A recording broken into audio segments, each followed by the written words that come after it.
Good morning. आज हम theory of machines में यूनिट 5 का अध्ययन करेंगे, जिसमें गियर और गियर ड्राइव्स के बारे में चर्चा होगी।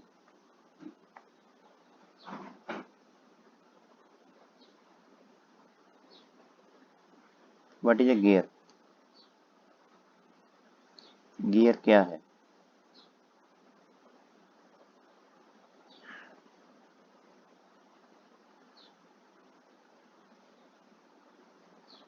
गियर एक वृत्ताकार चकती है जो कि किसी भी पदार्थ की बनी हो सकती है, धातु की, अधातु की। उसकी बाहरी परिधि पर समान दूरी पर समान दांते काटे जाते हैं। गियर्स का उपयोग पावर ट्रांसमिशन में एक कांस्टेंट वेलोसिटी रेशियो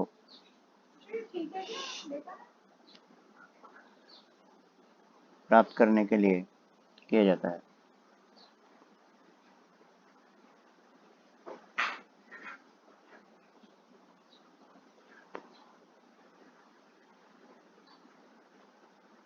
गियर्स काटने के लिए एक निश्चित प्रोपोर्शंस होते हैं, स्टैंडर्ड स्पेसिफिकेशंस होते हैं, वो हम जरा ठीक है। ये एक गियर के दांते का एक पोर्शन है। अगर इस पूरे वृत्त को हम ध्यान से देखें तो गियर दांते के प्रोपोर्शंस के बारे में हमें जानकारी मिल रही है।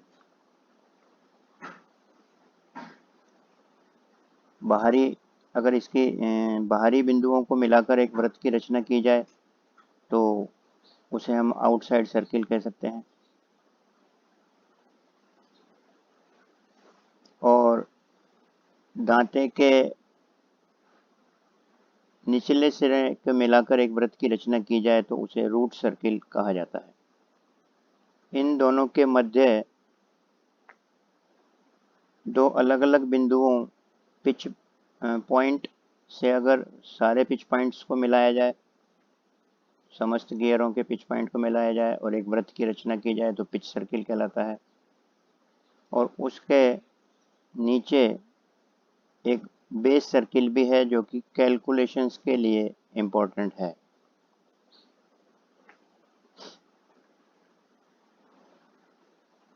अब आउटसाइड सर्किल और रूट सर्किल के मध्य गियर्स को एक निश्चित आकार दिया जाता है, गियर्स के दांतों को एक निश्चित आकार दिया जाता है, जिसको इनवॉल्यूट प्रोफाइल कहा जाता है। इनवॉल्यूट प्रोफाइल पिच सर्किल से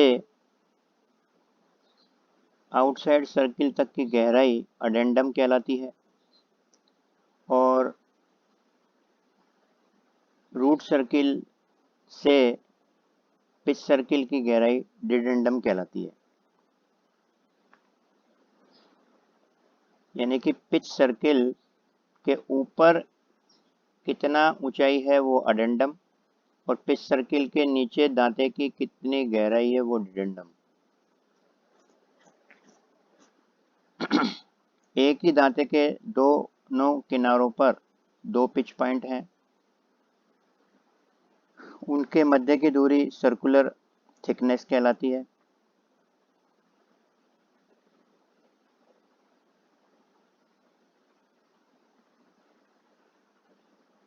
और दो क्रमागत दांतों के समान पिच पॉइंटों के मध्य की दूरी सर्कुलर पिच कहलाती है। अर्थात पहला दांता के एक किनारे पे स्थित पिच पॉइंट और दूसरे दांते के भी पहले किनारे के पिच पॉइंट, अगर इन दोनों के बीच की दूरी को नापा जाए तो ये सभी दांतों के लिए समान होगी, क्योंकि समान दूरी पर दांते काटे जाते हैं और समान आकार के दांते काटे जाते हैं। तो इन दोनों क्रमागत दांतों के मध्य समान पिच पॉइंटों के मध्य की दूरी सर्कुलर पिच के नाम से हम उसे जानते हैं।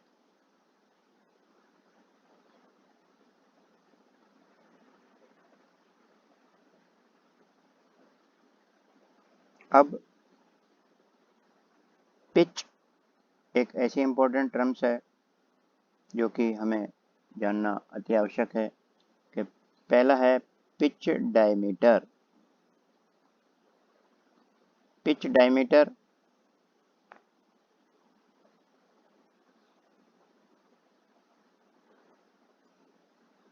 को कैपिटल डी से डिनोट करते हैं और इसका मान कैलकुलेशन में पिच डायमीटर डी बराबर एन अपॉन पी,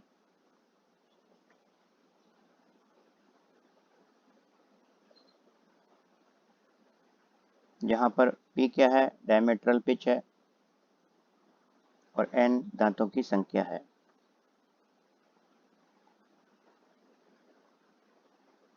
इसी प्रकार से डायमीट्रल पिच P बराबर एन अपॉन डी, उस व्यास में कितने दांते हैं वो एन अपॉन पी।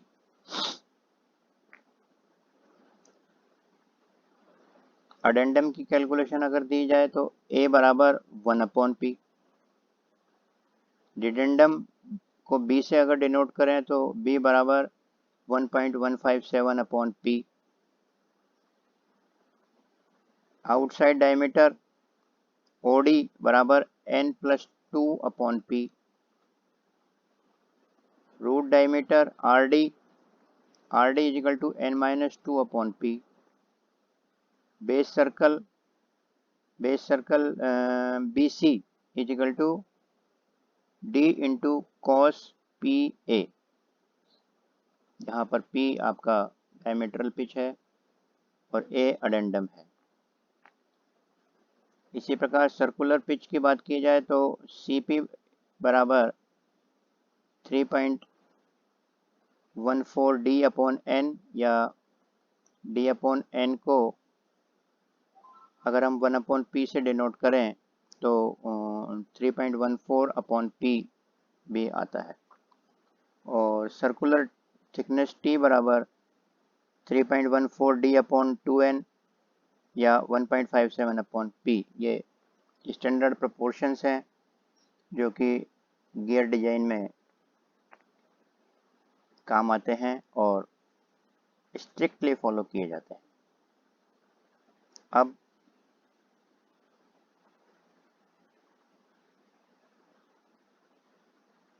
पावर को एक शाफ्ट से दूसरी शाफ्ट पे ट्रांसफर करना है, उसका माध्यम अगर गियर है तो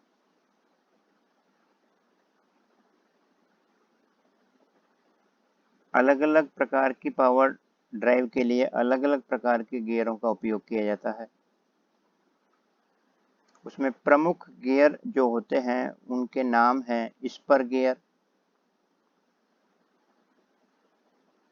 helical gear, rack and pinion, bevel gear, mitre gear, worm and worm gear, screw gear,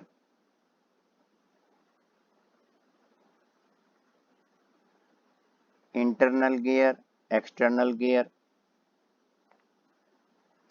तो सबसे पहले हम ये जानें कि अगर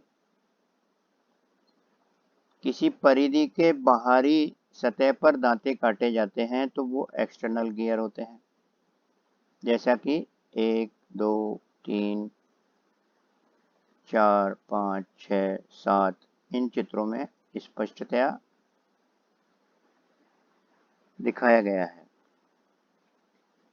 और अगर इसको क्लियर करना चाहें तो दिस इज, इनकी बाहरी परिधि पर दांते काटे गए हैं, तो ये एक्सटर्नल गियर की श्रेणी में आते हैं।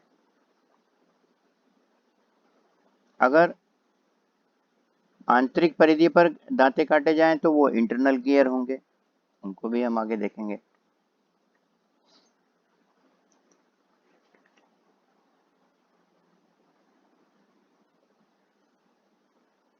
अब ये अलग अलग नाम इनको क्यों दिए गए हैं और इनके क्या उपयोग हैं और क्या गुण हैं।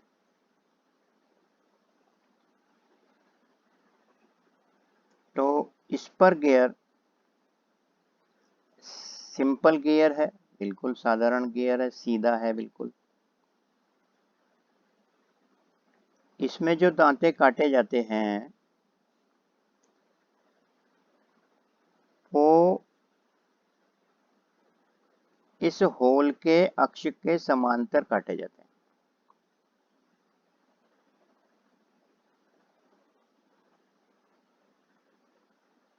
यानी कि ये दांते इस अक्ष के समांतर होंगे। अगर इस प्रकार के दांतों की रचना है तो वो क्या कहलाएंगे, स्पर गियर।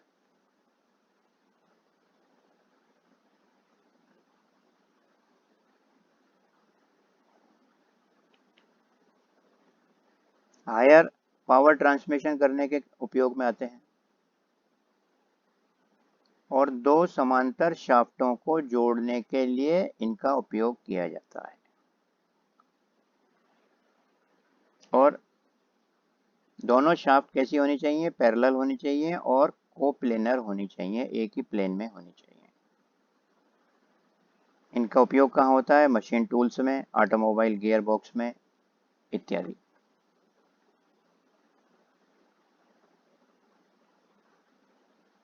अब स्पर गियर जो है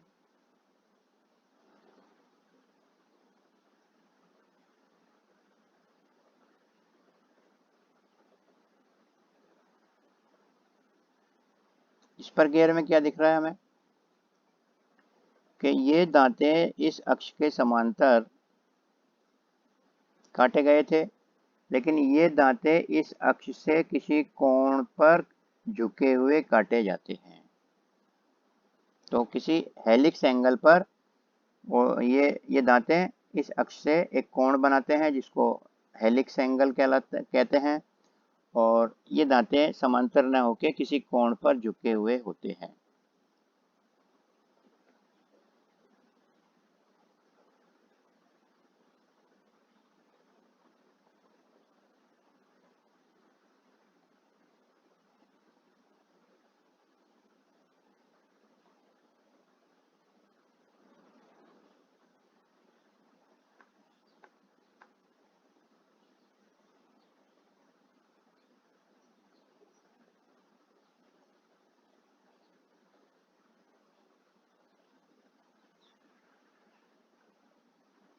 तो अंतर क्या हो गया स्पर गियर में और हेलिकल गियर में।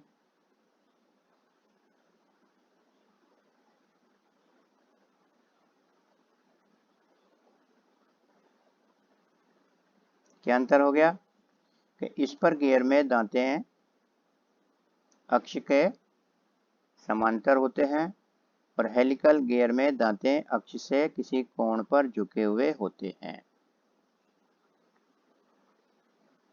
दोनों ही समांतर शाफ्टों को जोड़ते हैं, लेकिन दांतों की संरचना में, बनावट में, झुकाव में अंतर होता है।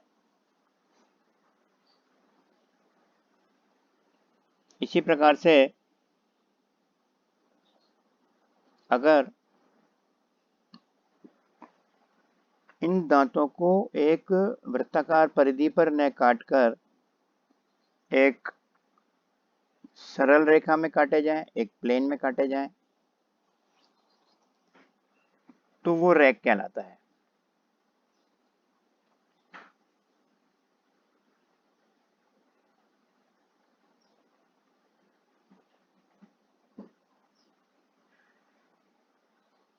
उसके साथ में जो हम मैच करते हैं वो एक छोटा गियर होता है जिसे हम पिनियन कहते हैं। और जैसा कि स्पर गियर सर्कुलर मोशन को सर्कुलर मोशन में ट्रांसफर कर रहा है, ये अगर एक दिशा में घूमेगा तो ये विपरीत दिशा में घूमेगा, इसी प्रकार हेलिकल गियर में भी होगा। लेकिन रैक एंड पिनियन में पिनियन सर्कुलर मोशन करता है, उसका परिणाम हमें हॉरिजेंटल रेसिप्रोकेटिंग मोशन मिलता है। तो आपको अगर मोशन हॉरिजेंटल प्लेन में ट्रांसफर करना है तो रैक एंड पिनियन का उपयोग हम कर सकते हैं।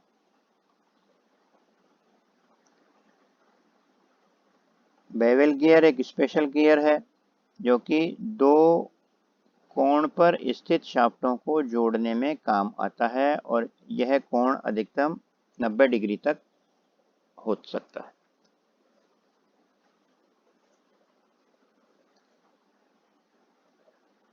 सिंपल बेवल गियर में दांते अक्ष के समांतर काटे जाते हैं, स्पर गियर के समान।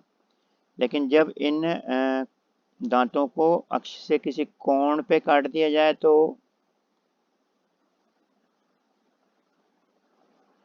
वो स्क्रू गियर के श्रेणी में आते हैं।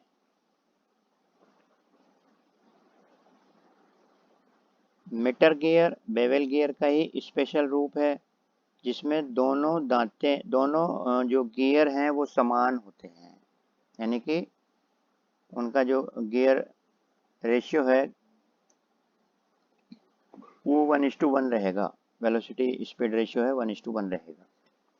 दोनों में दांतों की संख्या समान होती है।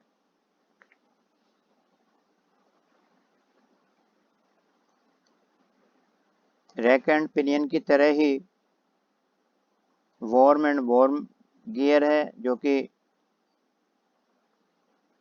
90 डिग्री पे पावर ट्रांसमिशन करने के काम आएगा। यहाँ वर्टिकल शाफ्ट लगी हुई है, यहाँ हॉरिजॉन्टल शाफ्ट लगी हुई है। यहाँ स्क्रू के रूप में गियर को काटा गया है, यहाँ सिंपल वॉर्म के रूप में काटा गया है, हेलिकल गियर के रूप में काटा गया है। तो इस प्रकार का कॉम्बिनेशन भी हम उपयोग में ला सकते हैं। यानी कि वर्टिकल शाफ्ट पे अगर ट्रांसफ़र करनी है शक्ति तो वॉर्म एंड वॉर्म व्हील का उपयोग कर सकते हैं, जैसा कि क्रेन्स में होता है। बेवल गियर और स्क्रू गियर के दांतों में अगर कोण बना दिया जाए तो वो स्क्रू गियर कहलाएंगे, और इन दांतों को अगर आंतरिक परिधि पे काट दिया जाए तो वो आंतरिक गियर कहलाते हैं।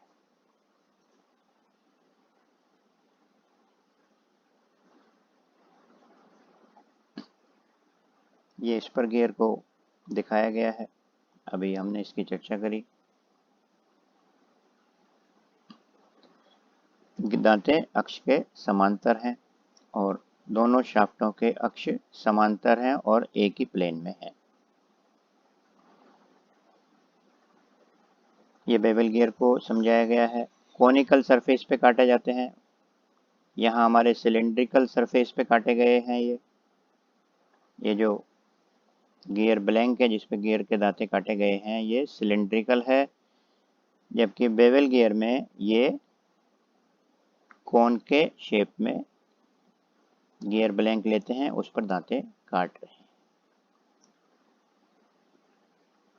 और इन दांतों की खासियत क्या है कि विड्थ में इनका क्रॉस सेक्शन वेरी करता है। किसी भी कोण पे अगर हमें शक्ति का ट्रांसफ़र करना है तो बेवल गियर का उपयोग किया जाएगा। तो आज हमने देखा कि गियर क्या होता है, गियर कितने प्रकार के होते हैं, गियर्स में डिजाइन करते समय किन प्रोपोर्शंस का ध्यान रखा जाता है और उनके उपयोग क्या है।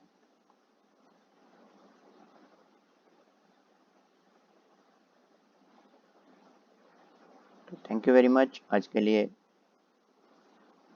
कल हम इन गियर से पावर का ट्रांसमिशन कैसे करते हैं उसके बारे में चर्चा करेंगे, और आज जो पढ़ा है उसको भी हम जल्दी से रिवाइज करेंगे। Thank you very much.